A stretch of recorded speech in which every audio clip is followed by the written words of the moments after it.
Hi hello welcome back to my channel. இன்றைக்கி நம்ம ஒரு முக்கியமான விஷயத்தை பற்றி, ஒரு முக்கியமான ஸ்காலர்ஷிப் பற்றி, அதாவது எஸ்பெஷலி காலேஜ் ஸ்டூடெண்ட்கான ஸ்காலர்ஷிப் பற்றி தான் இந்த வீடியோவில் நம்ம பார்க்க போகிறோம். ஸோ இந்த வீடியோ பார்க்குற புது வியூவர்ஸாக இருந்தால் நம்ம சேனலை மறக்காமல் சப்ஸ்கிரைப் பண்ணிவிடுங்க. அப்படியே இந்த வீடியோவும் பிடிச்சிருந்தா லைக்கும் ஷேரும் பண்ணிவிடுங்க. இந்த வீடியோவில் இதுக்கப்புறம் வரப்போகிற அப்டேட்ஸ்லாம் நான் என்ன கொடுக்க போகிறேன் அப்படின்னா, ஸ்காலர்ஷிப்ஸ் பற்றி, job offers, government job offers என்னென்ன இருக்குது அப்படின்னு பற்றியும், லாவோட பேசிக்ஸ், அதிகமாக டவுட் வர லாவோட பேசிக்ஸும் அப்லோட் பண்ண போகிறேன். ஸோ நீங்கள் சப்ஸ்கிரைப் பண்ணி பக்கத்தில் இருக்கிற பெல்லையும் அழுத்துனீங்கன்னா நான் என்னென்ன வீடியோ அப்லோட் பண்ணுறேன்ற நோட்டிஃபிகேஷன் உங்களுக்கு வந்துடும். ஸோ இன்றைக்கி ஃபார்மர் ஸ்காலர்ஷிப் ஃபார் காலேஜ் ஸ்டூடெண்ட்கான உழவர் பாதுகாப்பு திட்டத்துக்கு கீழே ஸ்காலர்ஷிப் கொடுக்குறாங்க. இது யார் யாருக்கு கொடுக்குறாங்க அப்படின்னா, காலேஜில் படிக்கிறவங்களுக்கு, எல்லா யூஜி பிஜி கோர்சஸ் எல்லா மாணவர்களுக்குமே இந்த திட்டத்துக்கு கீழே ஸ்காலர்ஷிப் தராங்க. ஓகே, எல்லா ஸ்டூடெண்ட்டுமே அப்ளை பண்ணிடலாமா அப்படின்னு கேட்டால் இல்லை. அந்த ஸ்டூடெண்ட்டோட அப்பா அம்மா விவசாயம் பண்ணியிருக்கணும், அவங்க ஒரு விவசாயியாக இருக்கணும், அவங்க அந்த உழவர் பாதுகாப்பு திட்டத்துக்கு கீழே பயன்பெறுறவங்களாக இருக்கணும், அந்த உழவர் பாதுகாப்பு அட்டை அவங்க கன்ஃபார்மாக வச்சுருக்கணும். உழவர் பாதுகாப்பு அட்டை இருந்தால் மட்டுமே இந்த ஸ்கீமுக்கு கீழே நம்ம ஸ்காலர்ஷிப் வாங்க முடியும். சரி, ஓகே, அட்டை இருக்குது, நெக்ஸ்ட்டு என்ன ப்ரொசீஜர், என்னென்ன வேணும், எப்படி சப்மிட் பண்ணணும் அப்படிங்கிறத இந்த நம்ம வீடியோவில் ப்ரீஃபாக பார்க்கலாம். ஓகே, இதுக்கு ஒரு 10 இது தேவைப்படுது. 10 ப்ரூஃப்ஸ் நமக்கு தேவைப்படுது. ஃபஸ்ட்டு என்ன அப்படின்னா, attested photo copy of former ID. Former ஐடினா என்ன? அதாவது நம்ம விவசாயம் பண்ணுறோம் அப்படின்னா அந்த உழவர் பாதுகாப்பு அட்டை அப்படின்னு சொல்லிட்டு நம்ம அப்பாவோ அம்மாவோட பேர்லேயோ அவங்களோட ஃபோட்டோ போட்டு நமக்கு அவங்களோட எண், விவசாய எண்ணுன்னு சொல்லிட்டு அவங்களுக்கு ஸ்பெசிஃபைவாக ஒரு நம்பர் கொடுத்துருப்பாங்க. அதுதான் அந்த ஃபார்மர் ஐடி. அந்த ஐடியில் நம்ம ஊர் விஏஓ கிட்ட காட்டி, இது மாதிரி நான் ஃபார்மர் ஐடி இருக்குது, எனக்கு ஸ்காலர்ஷிப் வேணும்னு ஃபார்மர் ஐடியில் சைன் வாங்கிக்கோங்க. நெக்ஸ்ட் ரேஷன் கார்டோட ஜெராக்ஸ், ஃபார்மர் ஐடியும் ஜெராக்ஸ் வச்சுக்கோங்க, ரேஷன் கார்டும் ஜெராக்ஸ் வச்சுக்கோங்க. நெக்ஸ்ட்டு போனஃபைட், இந்த ஃபார்மர் ஐடியும் ரேஷன் கார்டும் ஜெராக்ஸ் வச்சுக்கோங்க. நெக்ஸ்ட் போனஃபைட் சர்டிஃபிகேட், அது ஒரிஜினல் மட்டும்தான் இருக்கணும். போனஃபைட் சர்டிஃபிகேட் எங்கே வாங்கணும் அப்படின்னா, நீங்கள் படிக்கிற காலேஜில் போனஃபைட் சர்டிஃபிகேட் அப்ளை பண்ணி வாங்கிக்கோங்க. இது எதுக்காகனா, நீங்கள் இந்த காலேஜில் தான் படிக்கிறீங்க அப்படின்றதுக்கான ஒரு ப்ரூஃப். போனஃபைட் இதில் கன்ஃபார்ம் ஒரிஜினலாக மட்டும்தான் இருக்கணும், அதை ஜெராக்ஸ் வைக்கவே கூடாது. நெக்ஸ்ட் கம்யூனிட்டி சர்டிஃபிகேட், நம்மளோட ஜாதி சான்றிதழ், அதை ஒரு ஜெராக்ஸ் எடுத்து அதையும் ஒரு ப்ரூஃபாக வைக்கணும். இது ஓப்பன் ஃபார் ஆல் கம்யூனிட்டி, எல்லாருமே அப்ளை பண்ணலாம். ஸோ அவங்கவுங்களோட கம்யூனிட்டி சர்டிஃபிகேட்டை அதில் வச்சுருங்க. நெக்ஸ்ட் நம்மளோட இன்கம் சர்டிஃபிகேட், எவ்வளோ வருமான சான்றிதழையும் அதோட வச்சுருங்க. இந்த கம்யூனிட்டியும் இன்கம் இது ஆன்லைனில் அப்ளை பண்ணியிருந்தாலும் பரவாயில்ல, இல்லை அதுக்கு முன்னாடி பண்ணியிருந்தாலும் பரவாயில்ல, ஆன்லைன் காப்பி அலோவ் தான், ஆன்லைன் காப்பியை நீங்கள் வச்சுக்கலாம்.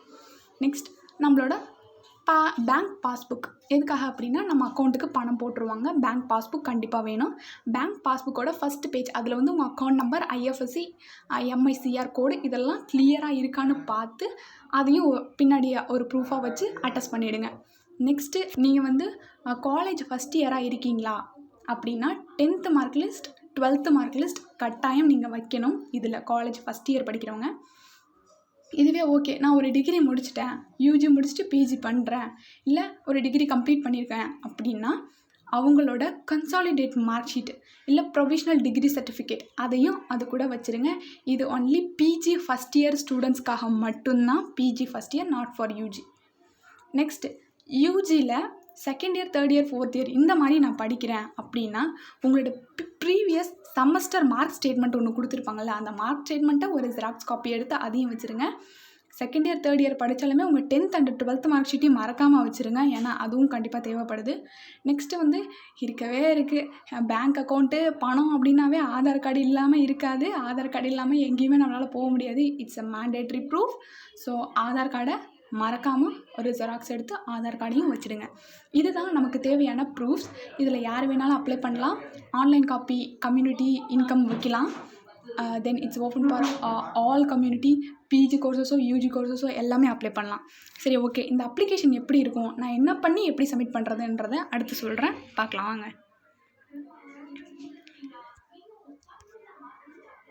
இதுதான் அந்த அப்ளிகேஷன். இந்த அப்ளிகேஷன் படிவம் எண் 8, முதலமைச்சரின் உழவர் பாதுகாப்பு திட்டம் 2020. ஃபஸ்ட்டு அதில் என்ன இருக்குன்னா, பதிவு செய்யப்பட்ட உறுப்பினரின் பெயர். அதாவது இந்த ஃபார்மர் கார்டு யார் பேரில் பதிவு செய்யப்பட்டிருக்கு, உங்கள் அப்பா பேர்லையா அம்மா பேர்லையான்றதை எழுதிக்கோங்க. நம்மளோட ஃபார்மர் ஐடியில் பதிவு எண்ணுன்னு ஒன்று கொடுத்துருப்பாங்க. அதை வந்து 2வது எழுதிக்கோங்க. அப்புறம் திறந்த முகவரி, தற்போதைய முகவரி, நிரந்தர முகவரி, பெர்மனண்ட் ரெசிடென்ஷியல் அட்ரஸும் இப்போ டெம்பரரி ரெசிடென்ஷியல் அட்ரஸும் கரெக்டாக எழுதிடுங்க. நெக்ஸ்ட்டு வந்து இப்போது உங்கள் அப்பா அம்மாவுக்கு விவசாயம் பண்ணுறாங்க இல்லையா, அவங்கள பேஸ் பண்ணி தான் அந்த ஸ்காலர்ஷிப் இருக்குது. அவங்களோட குழந்தைகள் எத்தனை பேர் அப்படின்றத நீங்கள் அந்த பாக்ஸில் ஃபில் பண்ணிவிடுங்க. தேர்டு கொஷினுக்கு. 4th வந்து நான் கல்வி நிதி கோரி, அதாவது நான் இப்போ காலேஜ்லேருந்து நான் காலேஜ் படிக்கிறேன், எனக்கு இந்த ஸ்காலர்ஷிப் வேணும் அப்படின்னு சொல்கிறோம் அப்படின்னா இந்த 4th பாக்ஸில் உங்களோட டீட்டெயில், உங்கள் பேர், உங்கள் டேட் ஆஃப் பர்த்து, எந்த இதை பாஸ் பண்ணியிருக்கீங்க, நீங்கள் பிறந்த தேதி, தேர்ச்சி பெற்ற படிப்பு எதில் தேர்ச்சி பெற்றீங்க, இல்லை மேற்கொள்ள இருக்கும் என்ன படிப்பு நான் நெக்ஸ்ட்டு என்ன பண்ண போகிறேன் அப்படின்றதும், உங்களோட காலேஜோட நேம் அண்ட் அட்ரஸையும், நீங்கள் வந்து last column is most important காலம், நீங்கள் ஹாஸ்டலில் தங்கி படிக்கிறீங்களா இல்லை வீட்டில் தங்கி படிக்கிறீங்களா அப்படின்னு கேட்டிருக்காங்க.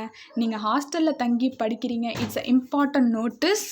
நீங்கள் ஹாஸ்டலில் தங்கி படிக்கிற ஸ்டூடெண்ட்டாக இருந்தீங்க அப்படின்னா உங்கள் ஹாஸ்டல்லேருந்து நான் ஹாஸ்டலில் தான் படிக்கிறேன் அப்படின்னு சொல்லிட்டு ஒரு ரெசிப்ட் ஒன்று வாங்கி அந்த ஹாஸ்டல் வார்டன்கிட்டையோ இல்லை அங்கே டெப்யூட்டி வார்டன் யாராவது இருந்தாங்கன்னா அவங்கக்கிட்ட சைன் வாங்கிக்கோங்க. இது ஒரு ப்ரூஃபாக ஹாஸ்டலில் படிக்கிறவங்க வச்சிங்கன்னா உங்களுக்கு எக்ஸ்ட்ரா அமௌண்ட், அதாவது ஒரு 2000 எக்ஸ்ட்ரா அமௌண்ட் கொடுப்பாங்க. ஸோ அந்த லாஸ்ட் பாக்ஸ் ரொம்ப இம்பார்ட்டன்ட். ஓகேங்களா? நெக்ஸ்ட்டு வந்து உங்களோட 5th கொஷினில் என்ன கேட்டிருக்காங்க அப்படின்னா வங்கி கணக்கோட விவரங்களை கேட்டிருக்காங்க. அதாவது நம்ம வங்கி நம்ம பேங்க் அக்கௌண்ட்டில் நம்மளோட பேர், நம்மளோட அக்கௌண்ட் நம்பர், ஐஎஃப்எஸ்சி, எந்த பிரான்ச் அப்படின்றத டீட்டெயிலாக கொடுத்துருங்க. அதுக்கப்புறம் இந்த திட்டத்துக்கு கீழே நீங்கள் ஏற்கனவே வாங்கியிருந்தீங்க அப்படின்னா ஆமாம் நான் வாங்கியிருக்கேன்னு கொடுங்க. இல்லை அப்படின்னா இல்லை நான் வாங்கலைன்னு கொடுங்க. ஆமான்னா எப்போ வாங்கினீங்க, எதுக்காக வாங்கினீங்கன்ற விவரத்தை எழுதுங்க. அது 6th கேட்டிருக்காங்க. 7th ஏல என்ன கேட்டிருக்காங்க அப்படின்னா இதுக்கு முன்னாடி நீங்கள் கவர்மெண்ட் கொடுக்குற ஏதாவது ஒரு எஜுகேஷன் ஸ்காலர்ஷிப் வாங்கியிருக்கீங்களா அப்படின்னா வாங்கியிருக்கேன்னு போடுங்க, இல்லைன்னா இல்லைன்னு போடுங்க. வாங்கியிருக்கேன்னா எப்போ வாங்கியிருக்கேன், எதுக்காக வாங்கியிருக்கேன்னு போட்டுருங்க. நெக்ஸ்ட், அதாவது பதிவு செய்யப்பட்ட உறுப்பினரின் கையொப்பம் உங்கள் அப்பாவோட பேர்லையா இல்லை அம்மாவோட பேர்லையா அந்த உழவர் பாதுகாப்பு அட்டை இருக்குன்னு பார்த்துட்டு அந்த இடத்துல உங்கள் அப்பாவோட கையெழுத்தோ இல்லை அம்மாவோட கையெழுத்தோ வாங்கிக்கோங்க. நெக்ஸ்ட்டு, அடுத்து உங்களோட விஏஓ, உங்கள் வில்லேஜோட அட்மினிஸ்ட்ரேட்டிவ் ஆஃபீஸர்கிட்ட இதை காட்டினீங்கன்னா அவங்க இதெல்லாம் வெரிஃபை பண்ணி இதெல்லாம் கரெக்டாக சொல்லிட்டு அவங்க ஒரு சைன் போடுவாங்க. நெக்ஸ்ட்டு உங்கள் காலேஜ் பிரின்சிபல் யார் இருக்காங்களோ அவங்க இது உன்னோட டீட்டெயில்ஸ் எல்லாம் கரெக்டாக நீ இந்த காலேஜில் தான் படிக்கிறியா அப்படின்னு வெரிஃபை பண்ணி அவங்க ஒரு சைன் போடுவாங்க. இது முடிச்சதுக்கப்புறம் இந்த அப்ளிகேஷன் ஃபார்மில் மேலே ஒரு 2 rupees ஸ்டாம்ப் ஒன்று மேலே ஒட்டிடுங்க. அண்ட் உங்களோட ஃபோட்டோவும் சைடில் அங்கே ஒட்டிடுங்க, இருக்கிற கேப்பில் ஒட்டிடுங்க.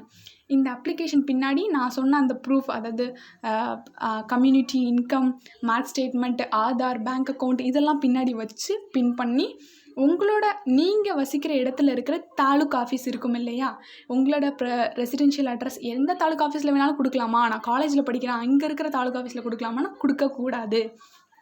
உங்கள் அட்ரஸ் எங்கே இருக்கோ அவங்களோட தாலுக் ஆஃபீஸில் உங்கள் ஊரில் தான் நீங்கள் கொண்டு போய் கொடுக்கணும். இதெல்லாம் ஃபில் பண்ணி நீங்கள் வச்சு கொண்டு போய் கொடுத்தீங்கன்னா அதாவது இதோட டேட் எப்போது ஓப்பன் பண்ணுவாங்க அப்படின்னா நீங்கள் ரெடியாக எல்லாத்தையும் கையில் வச்சுக்கிட்டீங்க அப்படின்னா நவம்பர் 1st வீக்லேருந்து டிசம்பர் 31st வரைக்கும் உங்களுக்கு டைம் இருக்குது. இதுக்குள்ளே நீங்கள் எப்போ வேணாலும் உங்கள் தாலுக் ஆஃபீஸில் சப்மிட் பண்ணிக்கலாம். இந்த அமௌண்ட் எப்போ வரும் உங்கள் அக்கௌண்ட்டுக்கு அப்படின்னா March last week to April 4th வீக்குக்குள்ளே உங்கள் அக்கௌண்ட்டுக்கு பணம் வந்துடும். இந்த வீடியோ பிடிச்சிருந்ததுன்னா சப்ஸ்கிரைப் பண்ணுங்கள், லைக் பண்ணுங்கள், ஷேர் பண்ணுங்கள் அண்ட் கமெண்ட்டும் கூட பண்ணுங்கள். இன்னும் புது புது அப்டேட்டோட, மிஸ்டீரியஸான திங்ஸோட, இன்ட்ரெஸ்டிங் ஃபேக்ட்ஸோட நெக்ஸ்ட் வீடியோவில் உங்களை சந்திக்கிறேன். Thank you so much. Bye bye.